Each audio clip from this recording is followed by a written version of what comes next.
మరి మనిషి పాపం చేశాడు అంటే మరి ఈ పాపం ఎలా పోతుంది కనుక సృష్టికర్త అయినటువంటి యేసుక్రీస్తు వారి ద్వారా మరి పాపం తీసివేయబడుతుంది. నశించిపోతున్నటువంటి ఈ మానవుల్ని వెతికి రక్షించడానికి ప్రభు అయినటువంటి యేసుక్రీస్తు వారు ఈ లోకానికి రావడం జరిగింది. యేసు ప్రభుని నమ్ముకోవడం అంటే ఏదో మతం మారిపోవడమో, కులం మారిపోవడమో, లేదంటే డబ్బులు ఇవ్వడమో, లేదా కానుకలు ఇవ్వడమో కాదు. ఆయన మన నుంచి ఏది ఆశించట్లేదు. బలి అర్పణ నేను కోరలేదు, కానీ నేను కనికరమును, నీతి, న్యాయమును కోరుతున్నానని ప్రభు అయిన యేసుక్రీస్తు వారు సెలవిచ్చారు.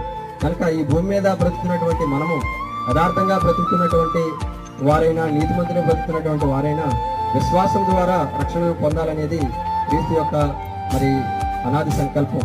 ఆయన సంకల్పం ప్రకారంగా ప్రతి మానవుడు కూడా మారు మనసు పొంది పరలోక రాజ్యంలో ప్రవేశించాలనేదే దేవుని చిత్తం.